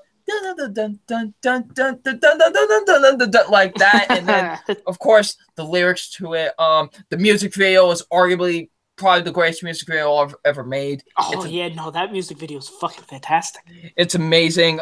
It's an overall amazing song. It's definitely a song you should definitely listen to during Valentine's Day because it's very romantic and it's incredible. And definitely one of the best hit songs of the 80s. So yeah, my number 4 is Take On Me by IHA. Number 3, Crazy for This. Wait, what? I said, aha. Aha. All right. So, coming at my number 3 is Crazy for This Girl by Evan and Jorin. Jorin, I believe that's how you say that guy's name. Now, this song this actually originally wasn't on the list. Originally what was on the list instead of this was actually Iris by the Google Dolls. That's another great song. But I've been listening to this a lot lately, and it's a really great song. I feel like it could be really relatable for anybody that's like having crazy feelings for a girl or whatever. And it's incredible. Like I like how it starts off with a little bit of a piano, and you hear them singing, and then it kind of goes into this rocking feel with like guitar riff and stuff like that. It's really great. Like I really loved a lot of the lyrics to it. It's fantastic. It's an amazing song that really depicts how a guy would feel like when he's having like crazy emotions for a woman, and it's amazing. Like I really do love it a lot. So yeah, my number 3 is Crazy for This Girl. Number 2 is Amber by 311. This song has a very nice reggae feel to it, which I like a lot with this. Very nice, very relaxing. It's very great. Like I love the lyrical content with it. Like whoa, amber is the color of your energy. Like it's great. I love it. And like I said, it has a nice reggae feel to it. The lead singer's voice is very soothing, very soft. It's really fantastic. It actually did become 311's biggest hit. Surprisingly enough, for good reasons. And it's just an amazing song to play towards your special someone during Valentine's Day. So yeah, my number 2, Amber by 311. Number 1, my number 1 romantic song that you should play during Valentine's Day is Truly Madly Deeply by Savage Garden. Ooh. This is probably honest to God, this is probably my favorite romantic song of all time. This song is perfection. From like just from those, just to the beat to it, how they use the acoustic guitar in the song, how Darren Hayes' voice sounds in the song, like his vocal work is really fantastic. And my favorite element of it is the lyrics. I really love the lyrics a lot to this song. It's very meaningful and very emotional and stuff like that, and it's great. Like, I love the chorus of I want to stand with you on a mountain. I want to bathe with you in the sea. I want to look at the. I want to. How the last part go? Something with like having the sky fall on me or something like that. But it's great. I really love the chorus a lot to the song. It's a truly fantastic love song. Like I said, it's probably my favorite romantic song of all time, and definitely, easily, should be a song that everyone should play during Valentine's Day if you're with that special someone. So, yeah, that's my list. That's my top 5 romantic and not so romantic songs. So hopefully you all enjoyed both of those lists. Yeah, pretty good list. Pretty solid list. Thank you. You have any movie topics other than the main event, Andrew? No, just the main event. All right. Let's do it. We are going to do the top 10 best Elton John songs. And since Andrew chose this artist, Andrew, you can go first. If you want to say your introduction of Elton John, you can. Or if you want to get started right away. Elton John is easily one of my favorites of all time. Easily one of the people I absolutely had to see live, especially with him retiring in 3 years. He actually is going to be in Madison Square Garden this October. Yeah, in November. I might go in November with my mom. So okay. hopefully we can get those tickets. But he hopefully he did announce that he's going on one last tour that is going to take about 3 years and is going to retire after that. So I chose this artist before he retired, but it's kind of very a coincidence and perfect timing that now that he has announced his retirement or when he will be retiring, that we're going to do this. I personally think I almost said John Elway. Elton John is one of the best singers of all time in just piano, and I love him for the energy and catchiness that he brings to his song. And at least with my list, and I'm sure with your list, that you guys, your songs will embody those. But anyway, my number 10 is Hunky Cat. Oh. And again, what I said before, it's a very, very catchy song. Really shows his talents in piano playing and singing. And he is also a very good songwriter as well. And I'll get more into the songwriting later on. But this is a very, very catchy song. One that I just kind of bop my head to, and it's very catchy, and I like it a lot. Hunky Cat is my number 10. Okay. Before I start saying my number 10, I just want to say this was another one of those artists where it was hard to make a top 10 list because this guy has so many damn songs. Like there are some songs that missed my list, and I was like, how is this even possible that it missed my list? So yeah, definitely one of the best artists. I agree with you, Andrew. He's fucking phenomenal. So yes. Anyway, my number 10 is Crocodile Rock. Nice. This song has a lot of energy. It's so much fun to listen to. I love the chorus. And, yeah, it's a very fast-paced song. It's definitely one of those songs that gets you going. And it's a song I've listened to many times when I was younger. Like, my parents both of them are fans of Elton John. So, a lot of songs on my list I've heard of a lot when I was younger. So this was one of them. And, yeah, there's a lot of energy to it. I think it's a lot of fun. Definitely one I've listened to many times. And overall, I think it's just a fantastic song. And, yeah, it's I know it's a famous song from Elton John, and you can see why, because it's just very well made. So Crocodile Rock is my number 10. All right, my number 10 is Saturday Night's All Right for Fighting. Nice. This song just gets you exactly in the fighting mood. Like, honestly, who would have thought Elton John, of all people, will get you into a fighting mood? Like, this song just gets you all pumped up and riled up, man. Like, I'm just, like, listening to this, like, man, I want to kick someone right now. Like, I don't care what they've done. I just want to kick someone. Like, it's really great. Like, I love the piano with it. Just the kind of somewhat rockin' feel it has with it. It's a great song, and I really love just bopping my head to it and just having a good time with it. So, yeah, my number 10 is Saturday Night's All Right for Fighting. All right, that was on number 10. Now we're going to be on to number 9. Andrew, what's your number 9? My number 9 is The Bitch Is Back. Ooh. That's a good one. Yeah, that's a good one. Again, a very fucking energetic and catchy song, especially, you know, I love the beginning with the, just upbeat guitar riff and, just the upbeat chorus. This is just one that I get so, like, Elton John just gets me so happy and so energetic and gets me in a very, makes me want to do things because it just gets me in an energetic mood because of how, you could feel the energy in his songs. And, The Bitch Is Back is no exception. And, it's an excellent song, and it is my number 9. All right, my number 9 was Double Nine's number 10. Saturday Night's All Right for Fighting. Nice. This song is awesome.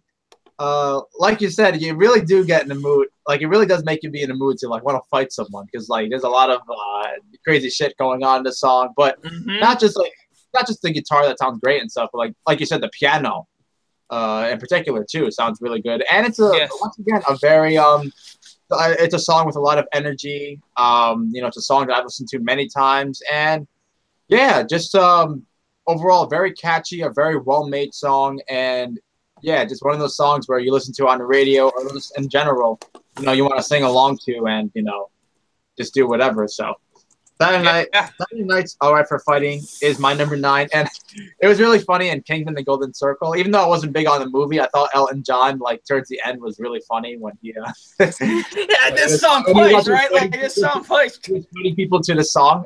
It was great. Yeah. It was very awesome. So, all right. All right. So that. Wait, who's it's your turn, right? It's my turn. Okay. Yeah. All right. So my number 9 is Your Song. Nice. Yeah. Great song. It really is. Like, I love the emotion with it. I think Elton John sounds fantastic. The piano sounds incredible on this. It's just an amazing tune. It really is. Definitely a very popular song among his discography, and it deserves it because it's an amazing song, and I really do love it a lot. So comes as my number 9, Your Song. All right, so that was on number 9. We're on to number 8 now. So Andrew, what's your number 8? My number 8 is Don't Go Breaking My Heart. That barely missed my list. Barely. It was that's yeah. It is. It's actually a duet between him and Kiki D, and both of them are just fantastic. Their voices both mesh very well together. I personally think it's one of the best duets ever. And again, it's a very catchy song. I love kind of just the back and forth between the two of them. And in the beginning, I really love how it kind of builds up. It kind of crescendos into the lyrics. And another great written song, and it's just another great song by Elton John. Indeed. My number 8 is the song he won the Oscar for, and that is "Can You Feel the Love Tonight?" Oh. So Elton John was a big factor in the Lion King soundtrack. He has done a total of 3 covers so far, according to Andrew. That is "Circle of Life." Well, this one, "Can You Feel the Love Tonight?" And what's the other one again? I Just Can't Wait to Be King. Yes, thank you. I Just Can't Wait to Be King. He did write all the songs with Tim Rice, and but these are the 3 that he had covers of on the album. So I only counted these 3. Okay. Well, all 3 are really terrific covers, but in my opinion, "Can You Feel the Love Tonight" is my favorite cover of the Lion King, because he put so much emotion to it. And it's already a great song. If you've seen The Lion King, which I'm sure everyone watching now, and both of you guys have seen the movie, you guys know the music is one of the absolute best parts of the movie. Mm-hmm. And the way Elton John sings this song in particular, terrific. Yeah. He has a great voice. He puts so much emotion. And it's a really nice song. I mean, it's definitely not doesn't have the energy my number 9 and number 10 had, but it's still a song that you want to listen to again and again because of just how great it is, and it is kind of powerful too, in my opinion. So Yeah. I'm glad it won the Oscar. It didn't win the Oscar for. I mean, it wasn't nominated for Best Picture, which it should have been, but it won something, and it won an award that it deserved to win. So Yes. If You Feel the Love Tonight, the Elton John version in particular, is my number 8. It's a terrific song. If you haven't heard his version, please listen to it. It's really good. So, all right, my number 8 is Rocket Man. It's going to be a long night. This song is great. This song is just great feeling, like very kind of upbeat in a way. It's amazing. It's an amazing tune. I really like the lyrics a lot on it. The rock and feel with it is great. It really is. It's an awesome song. I really love it from Elton John. So yeah, that's what comes out as my number 8. Rocket Man. It's going to be a long night. all right, that was our number 8. Now we're on to number 7. Andrew, what's your number 7? My number 7 is Goodbye Yellow Brick Road. Oh. Ooh. Yeah. This is actually very different than most of his songs. This is a slower song. It's actually, in my opinion, very haunting. Just his voice is very, very haunting, but it really, really works for this song. Just a very, very haunting song, but his singing in this, I think, is really stands out in this song. And yeah, I don't really have much to say about the song other than it is very different, but in a very good way. And his voice in this, in particular, is very, very haunting. It's my number 7.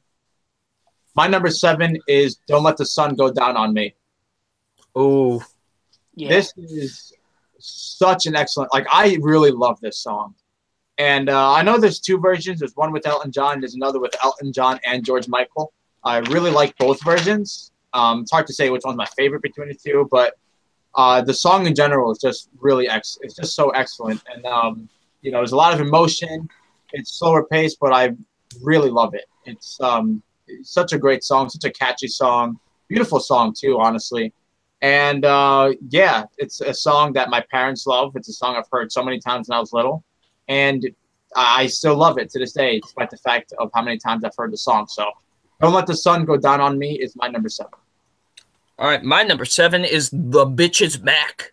Yes. The Bitch Is Back. Just for that title alone is amazing, but the actual song is great. Has a very nice rock and feel, kind of like what you said, Andrew. Has a nice rock and feel to it. It's great. Like, I love the chorus to it. The way Elton John sings on the song, it's a really fantastic tune. So yeah, my number 7 is The Bitch Is Back. Bitches. All right, so now we're on to number 6. So what's your number 6, Andrew? My number 6 is ones that is a song that you guys both mentioned. Is Saturday is Alright for Fighting, or Saturday Night's Alright for Fighting. Like you guys said, it does get me into a fighting mood. Just the upbeatness and I mean, it could have been a really sad song because just the title alone, it just kind of seems pretty sad. But, you listen to it, and it's a very upbeat, very catchy song, and gets you in a pumped-up mood. And honestly, it's very, very awesome. It's you guys pretty much said it all, and it's my number 6. My number 6 is, in my opinion, one of his most underrated songs, and that is Daniel. Nice. Ooh. That's a fantastic song. Yeah, I mean, so much. I know I've said like already twice that there's so much emotion in the songs he sings, but this one in particular, I mean, it's just he really is telling a story, and it's investing throughout, and it's you can really feel what he's saying and how he really means what he's saying during the song, and it's really terrific. It's so nice to listen to. The instrumentation is great. Elton John's vocals are just. And all these songs, I think they're all terrific, but this one in particular, I really think his really stands out, his voice. And yeah, I mean, I really wish more people talked about Daniel, the song, because I think it's a beautiful song. So Daniel is my number 6. All right, my number 6 is Crocodile Rock. Yeah. Crocodile Rock, great song. A very interesting title, but great song overall. Like, I really love the instrumentation to it. It's very nice and rocking, no pun intended, but it really is. And it's great. Like, I really like how Elton John sounds on the song. It's really fantastic. Gets you in a nice upbeat mood. It's great. So, yeah. All right, so now we're on to number 5. Angie, what's your number 5? My number 5 is a song from The Lion King, but it's one that has not been mentioned, and that is The Circle of Life. Yeah, I mean, his version of that is great, too. Yeah. Again, and it's actually funny because of The Lion King, because Circle, the ones, that he did covers of, Circle of Life, I Just Can't Wait to Be King, and, or what, okay, so, what I'm trying to get at is there were 3 songs from The Lion King that were nominated for Best Song, and because of that, they had to change the rules, so it only limited to 2. So, for those wondering why, La La Land didn't get more song nominations, that's why. You could thank The Lion King. But, still, Circle of Life is a fantastic song. I mean, Alone, the song, with his, the one that just used in the movie is pretty beautiful. But this one, his is just even more beautiful and is even more powerful and even has even more emotion to it. And I love it immensely and hold it near and dear to my heart. And it's my number 5. My number 5 is a song Double Nine mentioned, and that is Your Song. Ooh, nice. Your Song is a really nice song to listen to. It's slow paced, and it's it doesn't really have a lot of energy to it, but it has a lot of greatness to it still. It's a very slow song. It's a song that it's a pretty beautiful song. Like, the piano playing is amazing, the lyrics are awesome, and it's just a very sweet song too. Yeah. Yeah, it's easily one of my favorite Elton John songs, in my top 5 for a reason. And the reason is that it's just an absolutely top-notch song that I can't get enough of. And if anyone in the world were to have this as like the number 1 Elton John song, I completely understand. So, yeah, Your Song is my number 5. All right, my number 5 is Sacrifice. Nice. Mm-hmm. What a great song. Just the emotion and the power that's with this song is great. And I truly love that a lot. Like, I really love the, like I said, the power and the emotion that Elton John shows in this song and Sacrifice. And it's really fantastic. I really do love it a lot. Like, lots of passion, lots of power brought to it. So, yeah, my number 5, Sacrifice. All right, now we're on to number 4. What's your number 4, Andrew? My number 4 is one that both of you mentioned, and that is Crocodile Rock. Yeah. Nice.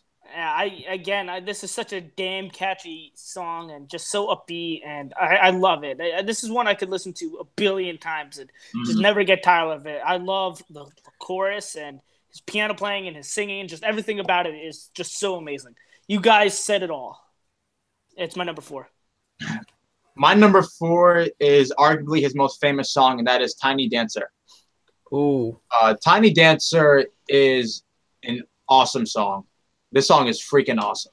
I mean, I can't give it nothing but the highest praise. Why? Because there's everything about it. There's the Elton John's vocals, the way how the song flows, the instrumentation, the lyrics. I mean, it's one of the songs that gets everything right. And there's a reason why Tiny Dancer is, or I think it is his most famous song, but it's probably, it's his most it's either this or Rocket Man, to be honest. And it's easy to see why. It's such a terrific song. So for you casuals out there, I get why Tiny Dancer would be song. Rocket Man can still be your number 1. We don't know. Yeah. So Tiny Dancer is, I think it's a brilliant song. And I'm surprised. Yeah. It's my number 4, and there's just 3 more I prefer. But honestly, wow, this is just one of the best songs I've heard. So Tiny Dancer, my number 4. My number 4 is Don't Go Breaking My Heart. Ah, nice. It's great. This song is great. Now, who's the person who does the duet with again? Kiki D. Kiki D. I love their chemistry on this song. It's really fantastic. Like you said, this is probably one of the best duos I think I've ever heard for a song. it's really great. Like, I love their chemistry with each other in the song. It's such a catchy song too. Like, I find myself like singing the lyrics a lot to it and everything. It's fantastic. It's a really nice, catchy song that it has a really great duet to it. So yeah, my number 4, Don't Go Breaking My Heart, Fools. All right, now we're on to number 3. What's your number 3, Andrew? Before that, I something I forgot to mention. I would with Don't Go Breaking My Heart, I did mention, but I mean, I think it's up there with like Valerie and River Deep Mountain High as the best duets of all time. Yeah, it's a fucking fantastic duet. So. But my number 3 is the second Lion King, maybe not the last Lion King song to be on here, and that is I Just Can't Wait to Be King. Yeah, that's another cover from him, honestly. You could totally see why this is an Elton John song, because it does have so much emotion, it does have a lot of emotion in it, but it just has such upbeatness and catchiness to it. And again, I really like the version that they use in the movie, but this song, Elton John's version of the song, is just so much better in my opinion. I really love, especially his singing in this. I think is pretty fantastic, and just the guitar in it, and I just like the rock feel to it, and the guitar and his piano playing and everything about it is great. It's another brilliant Lion King song. Yes. My number 3 is a song you guys both mentioned already, and that is Goodbye Yellow Brick Road. Nice. Yeah. You guys pretty much said it all, but to just recap, this is a phenomenal song. The chorus in particular is one of my favorite choruses I've ever heard in any song, honestly, because it's just terrific. I mean, it's fucking Elton John. I mean, his vocals are just everything, so yeah, great instrumentation. It's a song I've listened to many times over and over again. I'm going to sound repetitive as fuck, but you know what? I don't care. This song is just fucking great. And if you haven't listened to it, you got to listen to it because it's something else. And Goodbye Yellow Brick Road is my number 3.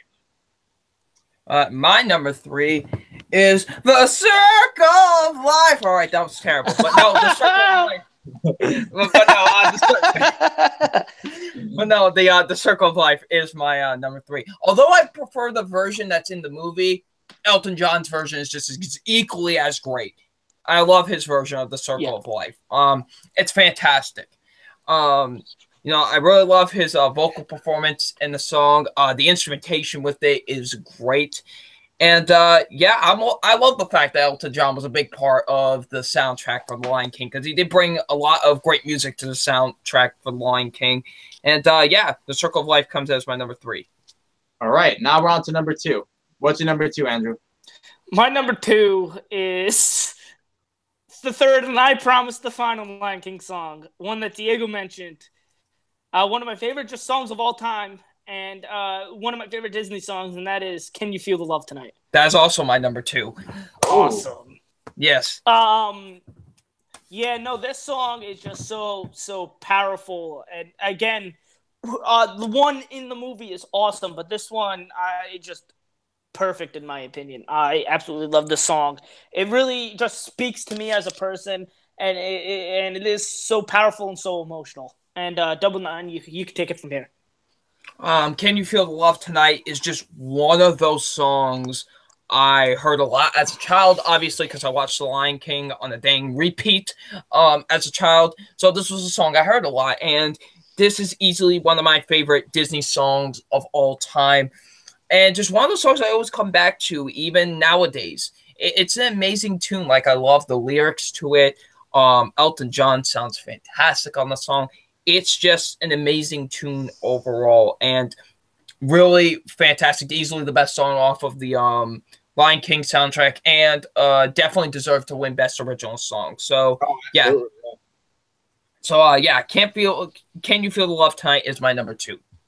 All right, now we're on to our favorite. No, I'm sorry. You're number 2, dummy. My number 2. My number 2 is a song you mentioned, Double Nine, Rocket Man. Nice. Rocket Man is wow.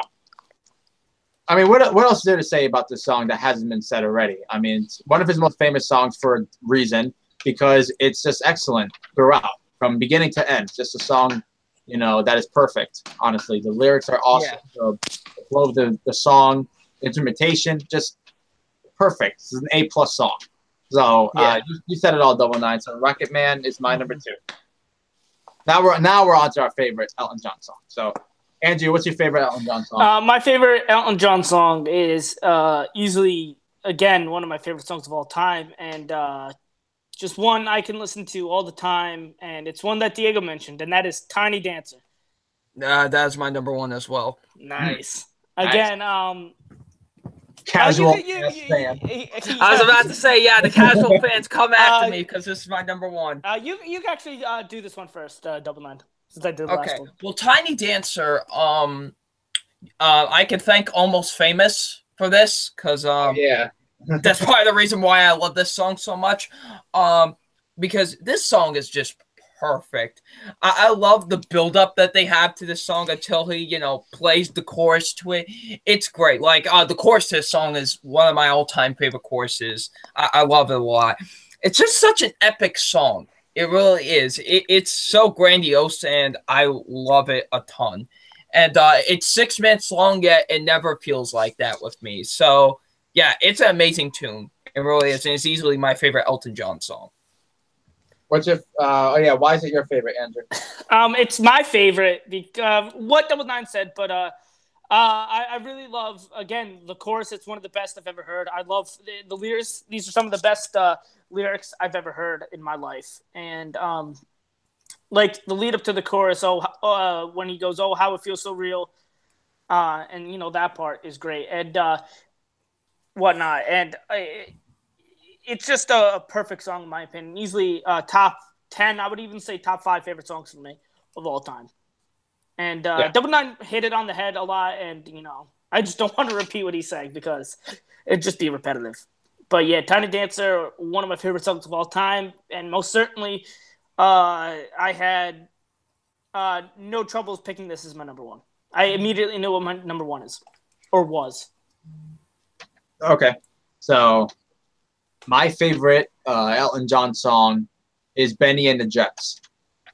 Oh, okay. Yeah, this is a fucking just incredible song, honestly, from beginning to end. And just the chorus is one of my favorites. And yeah, I just absolutely love it.